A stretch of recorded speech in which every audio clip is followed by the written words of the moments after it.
Today we are going to master drawing ears and noses. A little 2-for-1 at the art buffet. Let's do it.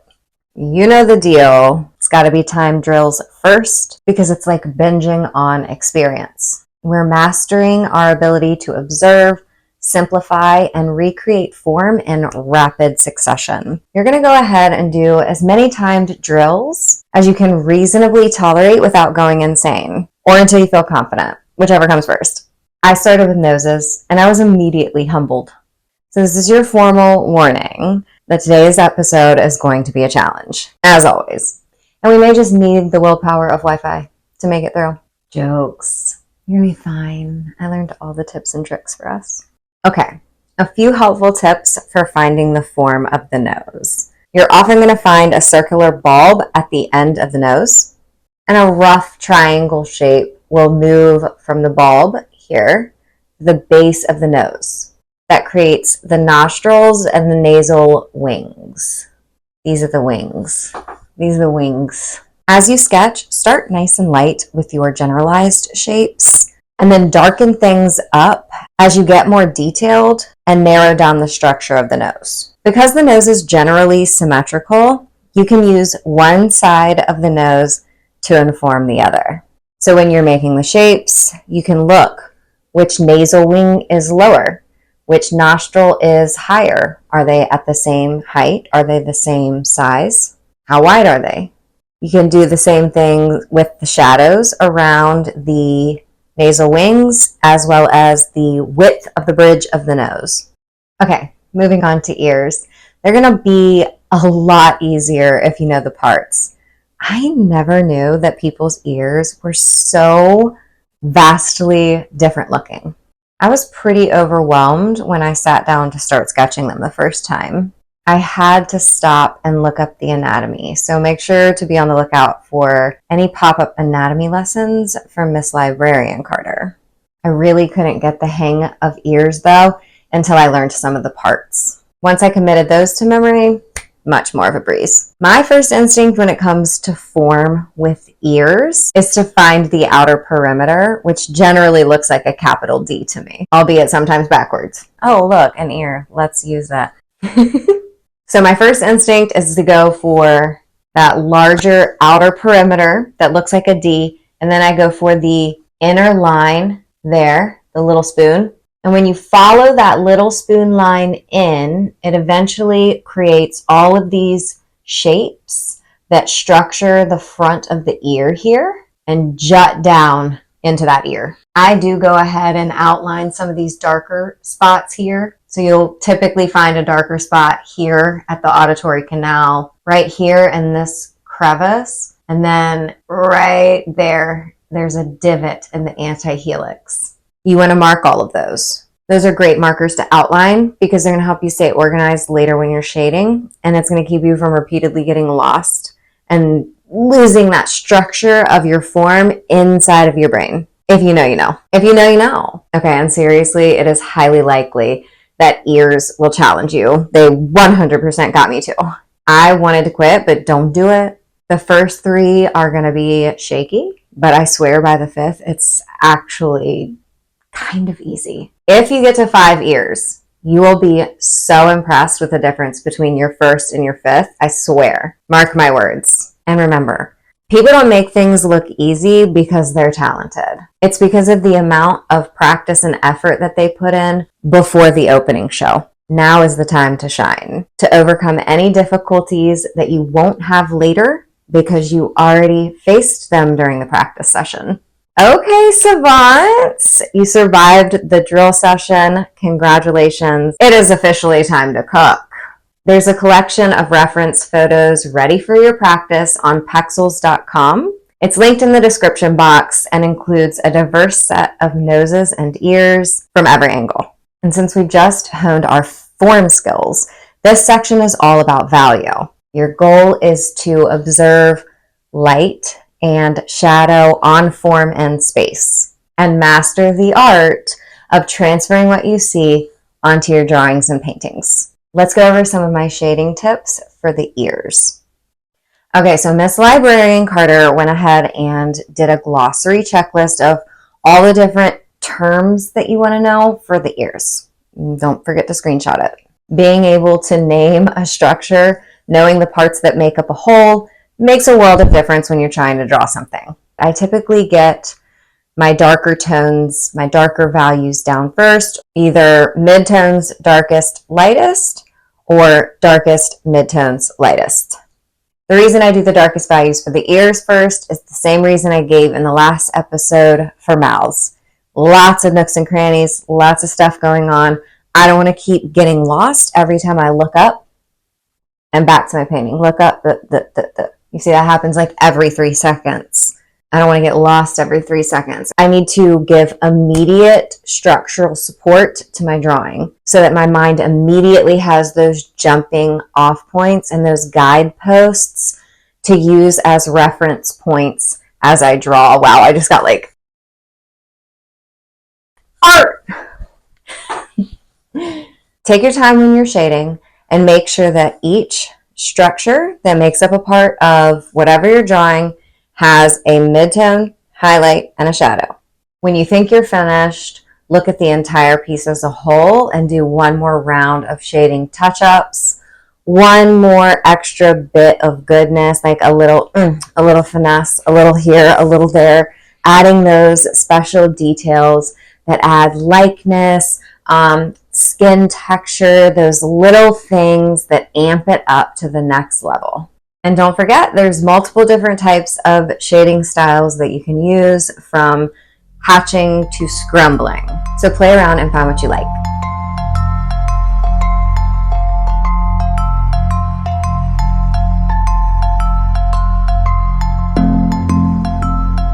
All right, let's talk a little bit about noses.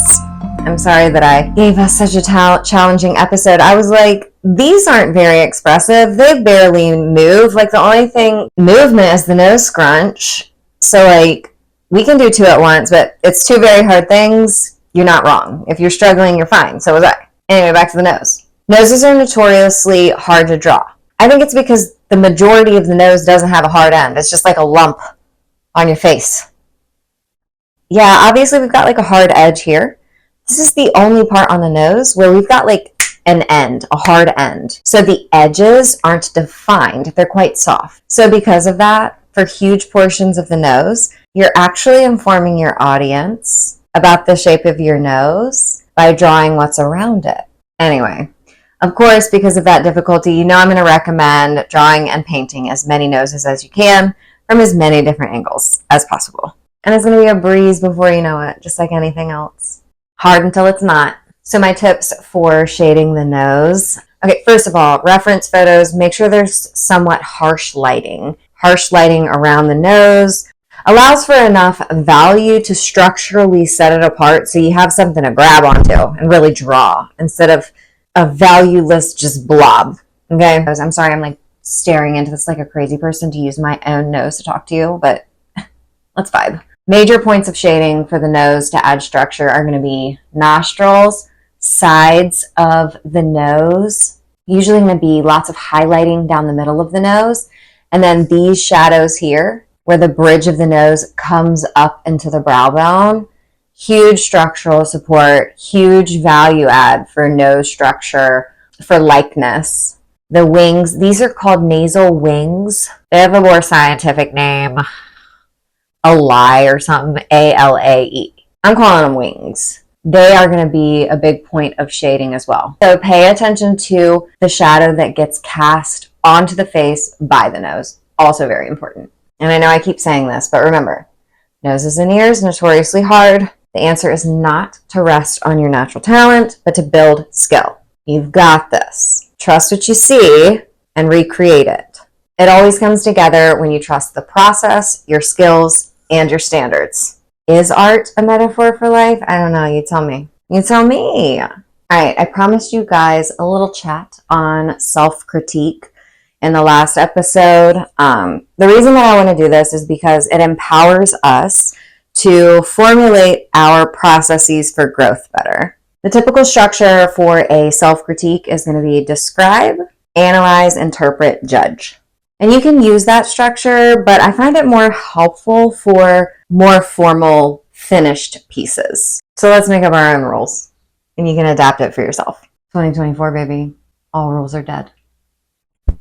And eventually, honestly, this process will probably become pretty instinctual, like the more we grow. First things first, I want to call it a self-assessment instead of a self-critique. I feel like calling it a critique just makes people like clench.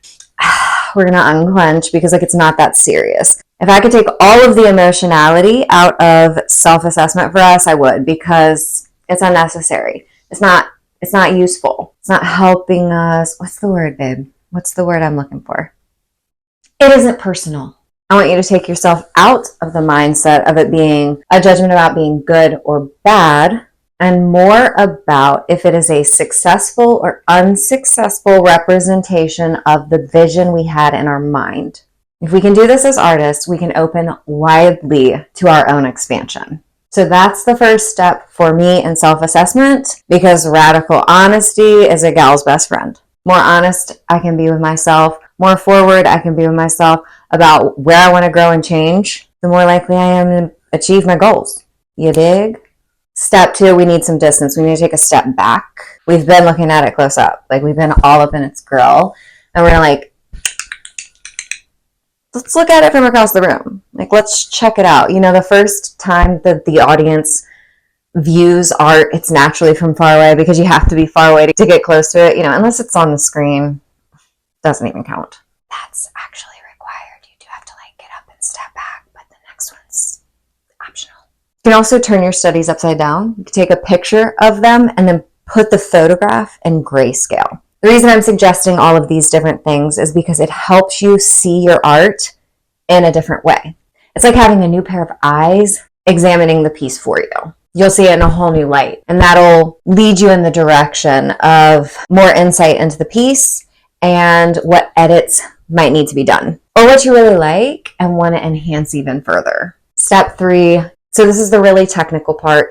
You've taken a second to step back. You've analyzed it close. So we're going to check in with our fundamentals and our elements of art and make sure that we're using them in a way that really tells our story. Another question we might ask ourselves here is if the study fits into our own standards and goals for our overall artistic goals, desires, accomplishments. What areas are weak? What areas need a little zhuzh? Where do we need a little finesse? What would look good with a little bit more? Is there anything that looks off? Funny? Is it distracting from the focal point, so we might need to tweak it a little bit? Note your technical edits during this section so that you can tweak them how you want. And finally, the last question you want to ask yourself is how you can enhance what you've created. What do you really like? What's your favorite part? What stands out? Do you want to take it up a notch? Should you just make those parts you like even better? Give them another cherry. Make them pop. This is about adding the things that make it yours, that scream to your audience that you're the one who painted it. Made a little outline for you to keep this with you all the time. Make sure you screenshot it. Ask yourself these questions while you're working.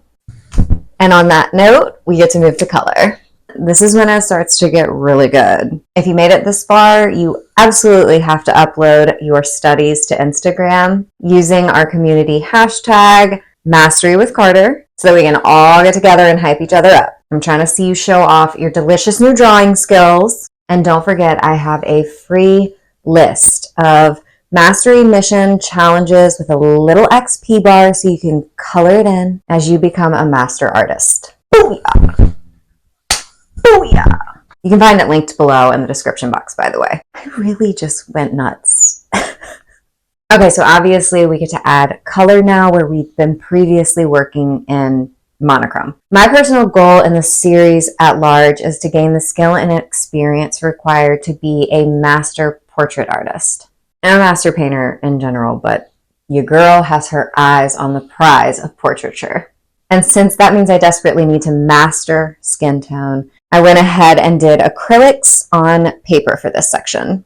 So the first few of these, I literally had to use every brain cell that I still have access to find the shapes and the colors that would make these look like ears. But it got easier and easier with each item in the study. I was really happy I ended up painting the same nose twice because I got to take another stab at mixing up those color tones, and look how much better the second one ended up. Progress for days. Honestly, the color section for me today was essentially a commitment to just not be good until I was. And it worked. I had to play around with a lot of different skin tones, mixing different bases with white to find the tones of beige and brown that acted right. And after my first nose, I was like, yikes, I'm in way over my head. So again, I did those spherical skin tone studies that I recommended in the last episode. This really helps you to familiarize yourself with the medium that you're working with, the colors, and gives you an opportunity to experiment with undertones, shadows, and cool highlight colors. Eventually we arrived. My number one take from this color practice section is that one gradient of skin tone is not going to cut it to get those juicy, lively skin tones that we would look for from a master painter. My preference ended up being to make a warm gradient, a cool gradient, and then to have different undertone colors like a deep purple, a blue, a red to mix in, yellow ochre. I know, I'm being extra, but it's a vibe. And then transparent raw sienna, so that's like an orangey, rusty color. Now, I didn't use all of those in one go necessarily, but I wanted them available if, as I was mixing throughout the process, I needed to add a little pop of red here, a little bit of very warm orangey shadows versus a very cool brown shadow. You dig? If you're also working to master acrylic paints, I really want you to take into account that layers are your new best friend. You're going to do a lot of layers. They dry so very fast. So A, keep them wet. B, layer, layer, layer. C, no fear because I can paint over it, baby. The sooner you start painting, the faster you're going to master that medium. If you guys want more painting techniques from me, let me know in the comments section and I'll make a separate video. And just so you know, my tips on color as far as warm and cool tones in order to get those juicy, juicy skin tones, it's going to be applicable to all mediums, not just paint.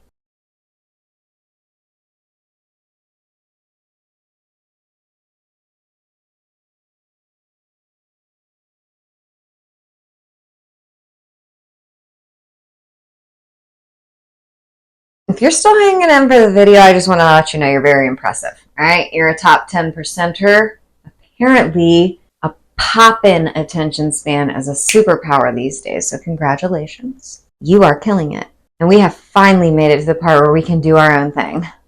Thank God. I don't know about you, but this has been the hardest episode for me so far. It was a constant stretch outside of my comfort zone, so I let myself play.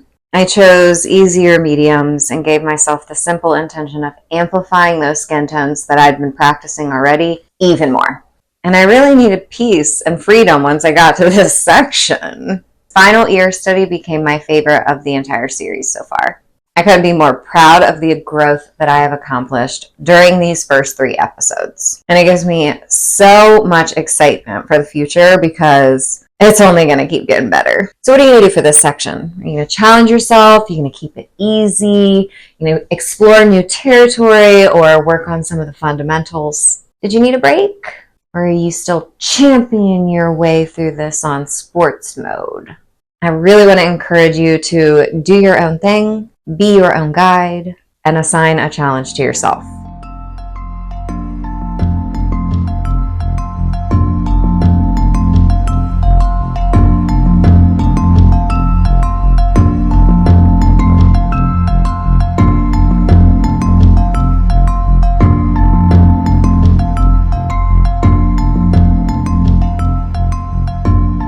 Dang, girl, look at you. Look at you. Y'all remember that commercial? Look at you. Oh my God, it was like on in the middle of the night in like 2008. Dang, girl, look at the commitment on you. Another masterful episode in the bag. Can't stop, won't stop. All right. Make sure that you subscribe so that you don't lose me in 2025, because that would honestly be so much worse than catastrophic. Like, it would be horrific. Because, like, obviously we're destined to be female painters together. Join the club. Little red button down below. Remember to share your work on the gram with everybody using our community hashtag Mastery with Carter, because I want to see what you created and I want to double tap that bad boy. All right. I will see you on New Year's Eve with our next episode. And until then, go use your powers for good.